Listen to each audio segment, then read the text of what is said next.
Welcome back to New World Next Week. I'm James Corbett of CorbettReport.com. And I'm James Evan Pilato for MediaMonarchy.com. Switch off the electricity. I don't effing care. I'm sick of this. We've got that story, plus the EPA makes you DOA. But first, Bank of America calls CBDCs more effective than cash in new research. This coming from Coindesk.com. Bank of America, B of A, called central bank digital currencies, CBDC, central bank digital currencies, a much more effective payment system than cash in a research paper recently published. The Charlotte, North Carolina-based bank, the second largest in the U.S. by total assets, said that CBDCs could replace cash completely in the distant, they have to put distant in parentheses, future, way off in the future, like 2030 probably. The report comes amid surging interest among central banks, probably because they're not getting their cut and do not like that. A May report by the blockchain infrastructure platform Bison Trails, those sound like nature words, found that about 80% of central banks are exploring use cases involving CBDCs, with 40% already testing proof of concept programs. Bank of America said that CBDC adoption was inevitable, citing a declining role for cash, the private sector's increasing use of blockchain, loss over currency control, and CBDC's potential to boost the economy. It also noted that central banks that did not launch their own digital currencies could see decreasing demand for their currencies substantially in some cases.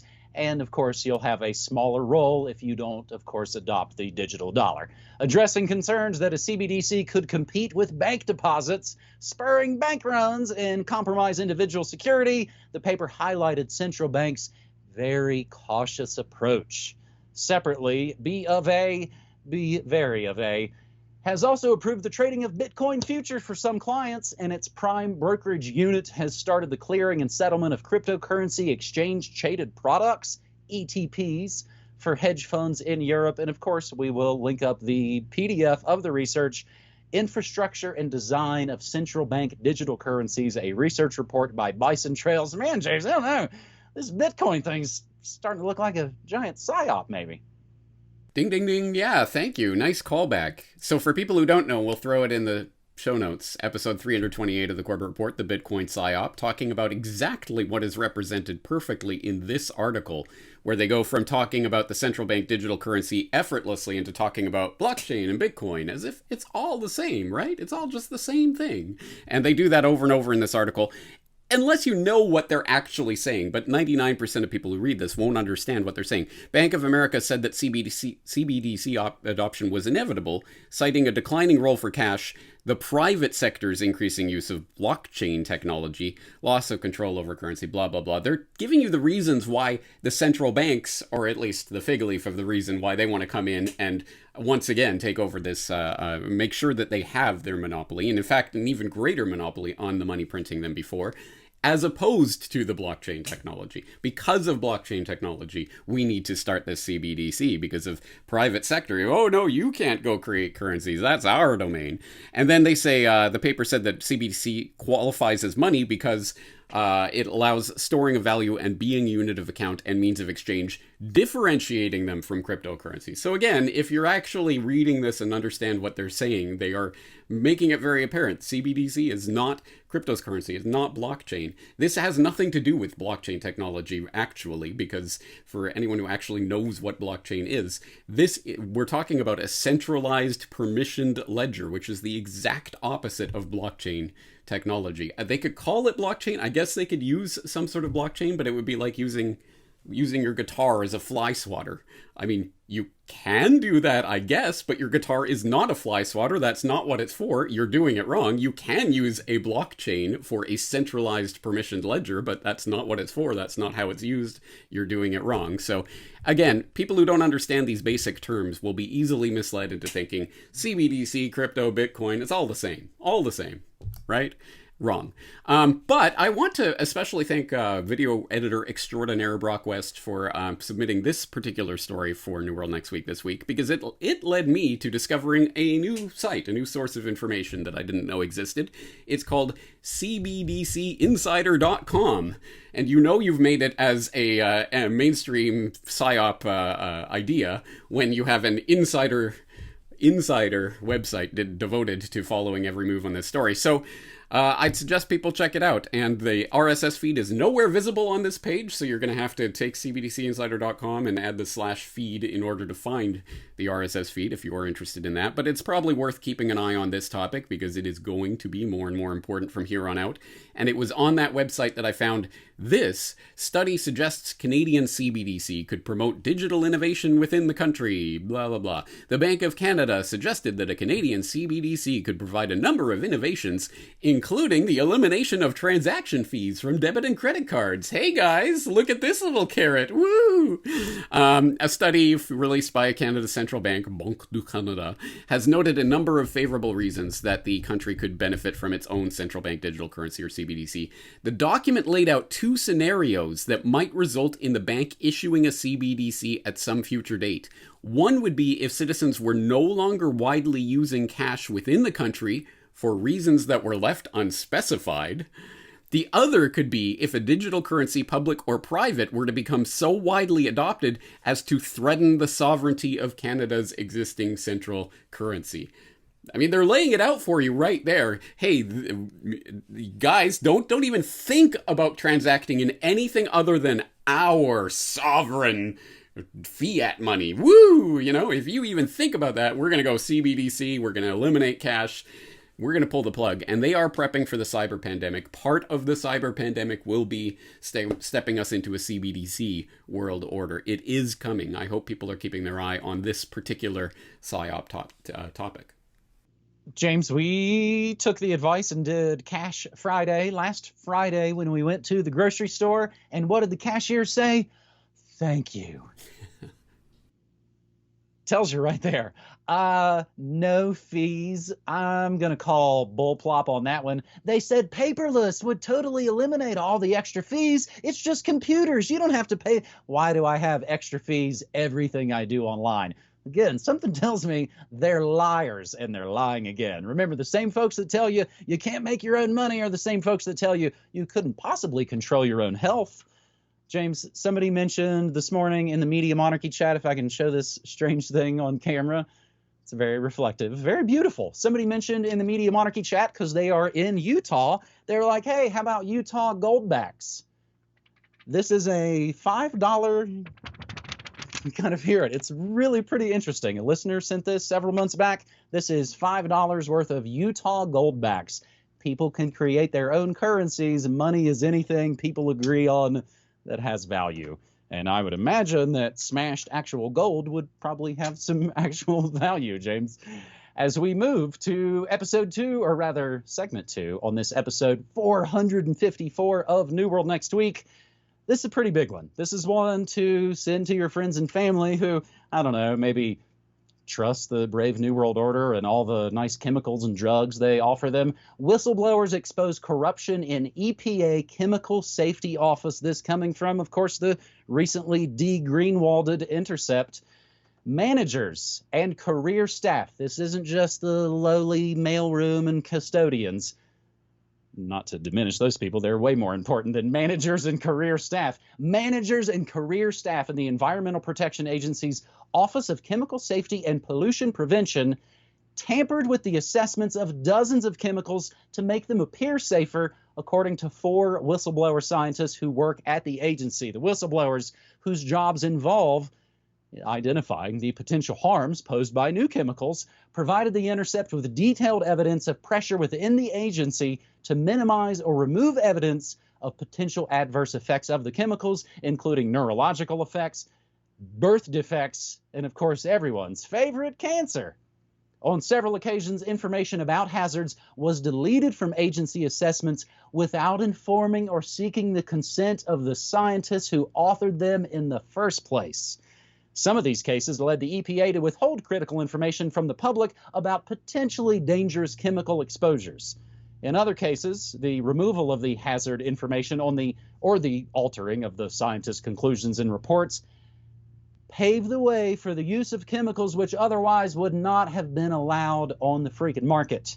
This, from The Intercept, is the first of a series of articles based on 4 whistleblowers' highly detailed allegations, which were supported by dozens of internal emails with supervisors, meeting summaries, and other documents. Together, the evidence they provided showed a pattern in which the Environmental Protection Agency failed to follow the law that oversees chemical regulation, particularly the Toxic Substances Control Act, and depicts a workplace in which EPA staffers regularly faced retribution for not following the science. It's not science, it's the science. And that's just the first few paragraphs in part 1. Now let's jump to part 2. Leaked audio. EPA overruled scientists in hair on fire cases. And all we got to tell you from this one, when industry wants a chemical safety assessment done yesterday, EPA managers classify that as hair on fire, meaning pass this thing through. Don't worry about testing it. You've got to approve this because our masters have deemed it so. Now, that is the same EPA that said, say it with me, the air is safe to breathe at ground zero. And like I've said in previous months, if not years or decade of New World Next Week, when it's a bunch of bullcrap, they try and freak you out. You know, like Agent Spicoli, Sean Penn on the Hollyweird set recently.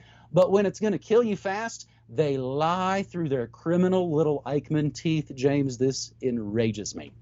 Oh, 1,000 times, yes. And you're, of course, exactly right to bring up the reference. The air is safe to breathe. Of course, that was the EPA that was lying through its teeth. And exactly as in this case, changing the science to suit what they wanted it to say. And these 2 articles are lengthy. And for a lot of people with the online attention span of a gnat, probably won't be able to get through it all. But I really commend it to your attention if you are interested in this topic, specifically the real threats to our health from the real pollutants and toxic things in our environment that they do not want you to know about, do not want to talk about, as opposed to carbon dioxide, which will be all over BBC, CBC, CBS, NBC, all over the MSM every day. Carbon dioxide, how dare you breathe, you horrible, icky human. But they will never, ever, ever, ever talk about these pressing environmental problems. And it's also a good reference to bring up with regards to air is safe to breathe, because the first article in this series goes on to talk about PEER, which is the Public Employees for Environmental Responsibility, which you will note worked with Kate Jenkins back in the day, and you'll know Kate Jenkins from 9/11 Whistleblowers as one of the EPA whistleblowers talking about the lie of the air is safe to breathe. You will know about that if you have watched 9/11 Whistleblowers. If you have not, you're in luck, because, of course, YouTube recently removed 9/11 Whistleblowers and my entire backup channel because it was hate speech, before then deciding that it wasn't hate speech and giving me the channel back. Okay, whatever. Anyway, you can always watch 9/11 Whistleblowers from my website, where you should be watching it. But also, I mean, Pierre goes on to say, because all of these examples that they're citing in this story are from 2019, 2020, that kind of range. So you might start to think, oh, this is just a look at how horrible Trump's EPA was, and now everything is better under Biden. But they go on to say specifically that Pierre says the problems in OCSSPP, the Office of Chemical Safety and Pollution Prevention, are not due solely to the Trump administration and its appointees. The issues faced by our clients occurred before Trump took office, during the Trump years, and continue now. Oh, it's almost like this is an agenda that survives whether it is Coke or Pepsi in power. A couple of other important points that I want to bring up on this. One is that one of these chemicals that they're talking about, one of the whistleblowers, he was noting how the closest chemical analog to the chemical that he was studying, which they won't name because there's agreements with companies involved, so they don't want to break them, apparently. But anyway, this, whatever mystery chemical this was that did get approved, apparently, by the EPA, was chemically analogous to BPA.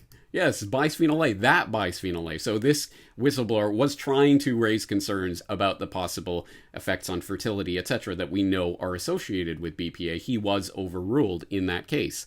For people who don't know that story and what that's about, I would highly suggest going back into my archives, or I'm sure, James, into your archives, documenting the BPA case and how that settled science of, oh, it's perfectly safe became, oh, we should get this out of absolutely everything that we let our children around because it's having horrible effects on their fertility, documentable effects. And the final point that I will make here is that if you read this article and you suspect, this is good work, good, interesting, but it's coming from The Intercept, and who's this Sharon Lerner who wrote about this? It almost seems like is she going to be one of those types who are the EPA and let's blow the whistle and get to the horrible things that are being done in the name of following the science? But is she going to be on board with the vaccines, do you think? And of course, go to her Twitter. She has this up from June, for example. The vaccine shortage is artificial, but the human cost of that shortage is all too real, etc., etc. Of course, she's all on board. Take your damn vaccine, shut up, trust the science, believe Fauci, believe the NIAID. They're perfect and floating on clouds. They can't be impeached. The EPA, now that science can be tampered with by industry, but there's no problem with big pharma and the vaccines. Nope, nothing to see there, guys. So we know how this game works, unfortunately, but it's good to know, and it's also good to keep that in mind when you're reading an article like this. Take what is valuable from articles like these. Do not throw out the baby with the bathwater, but know that, of course, this is going to be from a certain controlled paradigm, and we have to connect those dots ourselves. Ryan Christian of The Last American Vagabond is recently kind of talking about how essentially the powers that shouldn't be are actually running their mouths too much, trying to sort of oversell the scamdemic, and of course, basically letting all the cats out of the bags about what a giant scam this is. And Twitter is, of course, the great place to go find all this information. James, I wasn't going to include any of this on New World Next Week, but just a little bit ago, I remembered a guy that I interviewed years back in 2013. He had a book called The End of Money. And I remember his smug laughter when I asked him if this is all just a push for a cashless society. That's just a little too pithy for me. Guess what's all over his Twitter account with his muzzle picture? Like, man, it's funny. Your cashless Condé Nast bullcrap seems to sure dovetail nicely with your new agenda that you're pushing. I'll see if he replies back on the tweeters. Remember, 4 out of 5 doctors smoke Camels. And so, James, are we going to try and upload this to the Corbett Report backups channel? Oh, absolutely. And absolutely, this will get us taken down. Whatever. Again, who cares? I'm not even going to think about that. That's, well, as you've maybe heard me say on my morning show, I keep checking my pockets, but I don't find any extra cares. And as I maybe don't talk about it a bunch, if I have extra fire in the scamdemic, it's because my mom's going through chemo. And so I see these stories and then realize, oh, I'd be a giant jerk if I sent this story to my parents at this, of course, fragile time. On this, New World Next Week, episode 400 and what are we? 54? God. Another highly anticipated installment, because now I'm all heated up, James. Prophets of Rage. More fake punks get the real jab, and they will shun you like a Jim Crow Democrat if you don't get their scam shot. Punk band The Offspring fires drummer for refusing to take COVID vaccine. The Offspring part ways with drummer after 14 years, a guy named Pete Parada. And we can grab this from metalanarchy.com. Again, everything we say and play always included in our show notes. Just trying to find other sources from the big garbage same news sources. I'd rather go to some indie metal fan site. The Offspring, seen most recently with their first album in a decade. They just missed actually releasing it in time for Orange Man. And of course, we talked about just a couple months ago here on New World Next Week, turning Keep 'em Separated into Keep 'em Vaccinated. But of course, we now know which way they want it. Fake left loves re-enlightenment camps. You got to keep them segregated. That fake punk band have parted ways with drummer Pete Parada. The drummer claims he was fired from the band after refusing to get vaccinated for COVID-19. And you can go right to his full, 17-part Twitter thread statement. I've got some unfortunate and difficult news to share. I know many of my close friends and family would have preferred to hear this privately first, and I apologize for the public nature of my disclosure, but I don't know how to have this conversation multiple times. Given my personal medical history and the side effect profile of these jabs, my doctor has advised me not to get a shot at this time. I caught the virus over a year ago. It was mild for me, so I'm confident I'd be able to handle it again, but I'm not so certain I'd survive another post-vaccination round of Guillain-Barré syndrome. But the My Body, My Choice crowd doesn't care. You can read his whole statement. Pete Parada's complete statement. We'll include that in your links. The funny thing is, James, when you start to run a couple of searches, it seems like this is what they do. The Offspring fires back at former bassist that they also fired September 5th, 2019 from blabbermouth.net. And you can see from the photo, seeing in the file photo, I'm going to guess, and again, James, I'm just kind of speculating. But this is the same thing, again, for folks in their different industries. Like you were talking about reading all the scientific stuff. I got kicked out of chemistry class in high school. It might take a while for it to all sink in. I can read music, entertainment stuff and know exactly what's going on. I'm going to guess that the two super rebel, hair-dyed 60-year-olds seen in the file photo, the only original members left in the band, my guess is they're like companies that put you into retirement. I bet these guys cost too much money now. 14 years as the drummer? Dang, you were almost eligible for some sweet benefits. It's kind of like that Dead Kennedy song that says, we're sorry, but you're no longer needed or wanted or even cared about. So for folks who don't know anything other than keep them segregated, after making their bones with a 7-inch single called Baghdad in 1991, because that's back when punk bands were actually against war, at least they acted like it.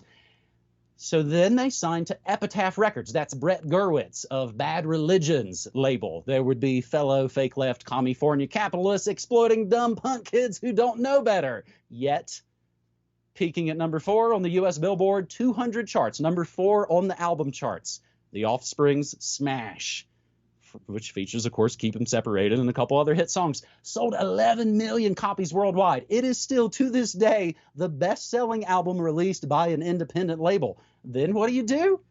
Well, you got to jump to major label Columbia, like the sellouts, I guess, they always dreamed of being. Hey, we're the biggest rock band in the world, the biggest indie rock band in the world.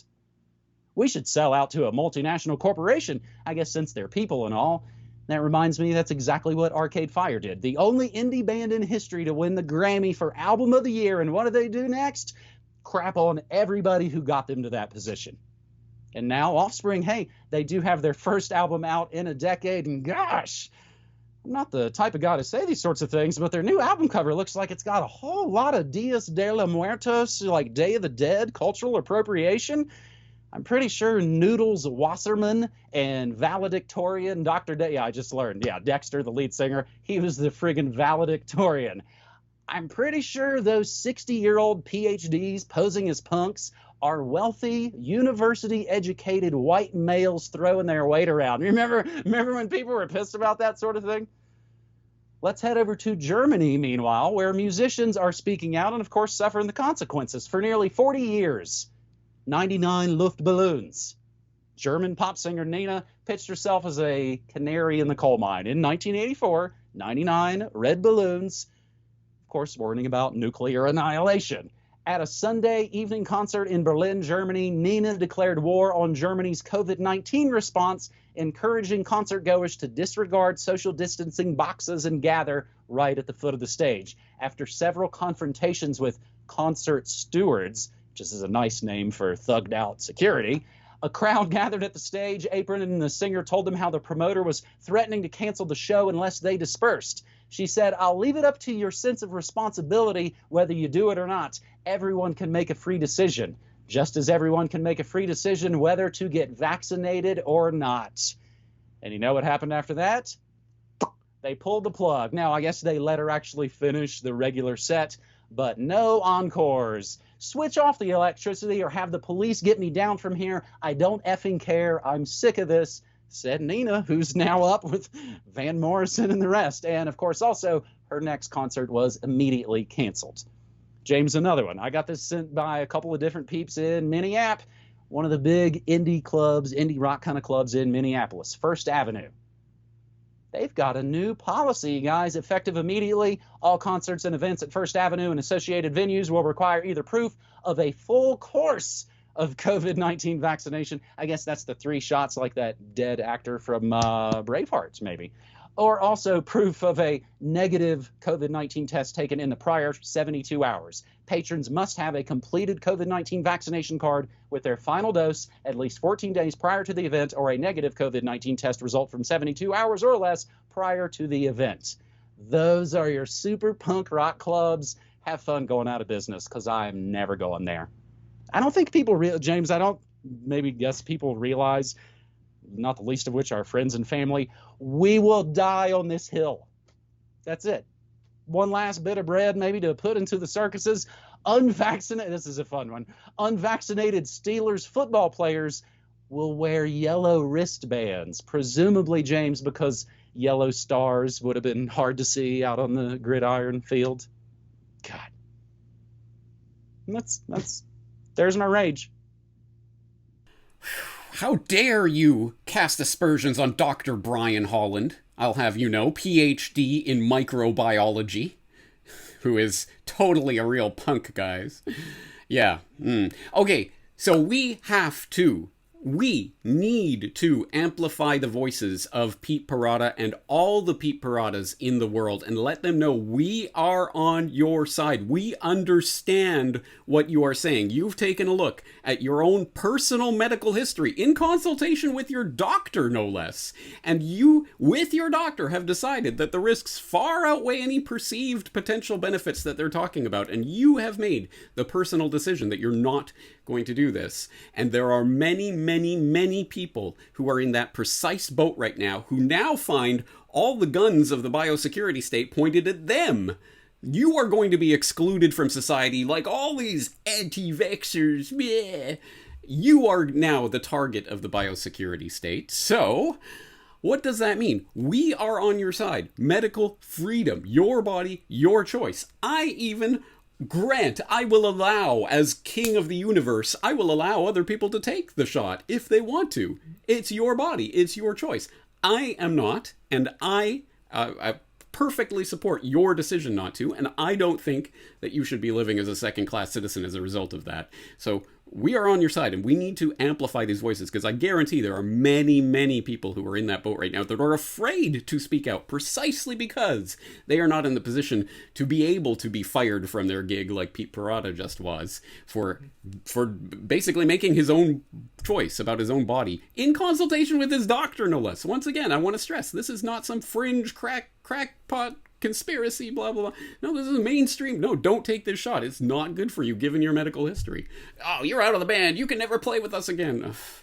Okay, well, you shouldn't have been playing with them in the first place, maybe. But anyway, on that other note about the German concert, the German lines of division over the vaccine, or whatever that headline said. There's been some interesting developments in Germany in the last few days. For example, Germany top vaccine advisory body holds off endorsing vaccine for teens, despite political pressure and politicians coming out. We got to get these vaccines approved or emergency use authorized for teens. Stick them in their arms. The actual approval body is saying, well, no, we're not approving that at this point. We're not saying that. You should be doing that. So there's an interesting division right there.